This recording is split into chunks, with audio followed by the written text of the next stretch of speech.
ఆజకి vomiting అవుతుండటంతో అజ ఏమైంది? ఎందుకిలా వాంతి చేసుకుంటున్నావు? ఏమైంది అజ? అని శ్రీను కంగారు పడుతూ ఉంటాడు.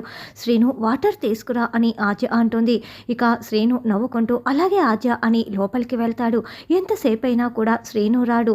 అప్పుడే శ్రీను కిషోర్ దగ్గరికి వెళ్ళి ఆజ కడుపుతో ఉందని అబద్ధం చెప్పి నా వల్లే కడుపుతో ఉంది అని ముసిముసి నవ్వులు నవ్వుతూ కిషోర్ని రెచ్చగొడుతూ ఉంటాడు.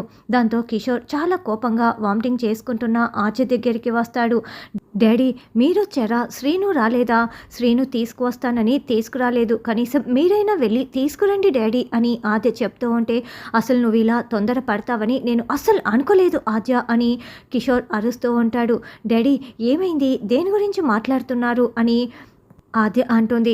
వాడి బిడ్డని నువ్వు ఇలా కడుపులో మోస్తావు, ఇలా తొందర పడతావని నేను అస్సలు అనుకోలేదు. నాకు చాలా కోపంగా ఉందమ్మా ఆద్య అని కిషోర్ అంటాడు. డాడీ ఏం మాట్లాడుతున్నారు మీరు అని ఆద్య అంటే ఏమీ తెలియనట్లు ఇంకా ఎందుకు ఆద్య ఇలా మాట్లాడుతున్నావు? నువ్వు కడుపుతో ఉన్నావు, అది కూడా శ్రీను బిడ్డని మోస్తున్నావు అని కిషోర్ అంటే డాడీ నేను ప్రెగ్నెంట్గా ఉన్నానని హూ టోల్డ్ యూ డాడీ? మీకెవరు డాడీ చెప్పింది అని ఆద్య ప్రశ్నిస్తూ ఉంటుంది. ఇంకెవరు? ఆ శ్రీను గాడే చెప్పాడు అని కిషోర్ చెప్తాడు.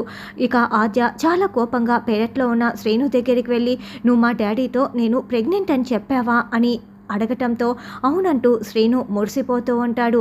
నిన్ను ఈరోజు అస్సలు వదలను, నేను కడుపుతో ఉన్నానని అబద్ధం చెప్తావా అని కర్ర తీసుకొని శ్రీనుని కొట్టబోతూ ఉంటే ఆజ కొట్టద్దు ఆజ అని శ్రీను పరుగులు పెడుతూ ఉంటాడు.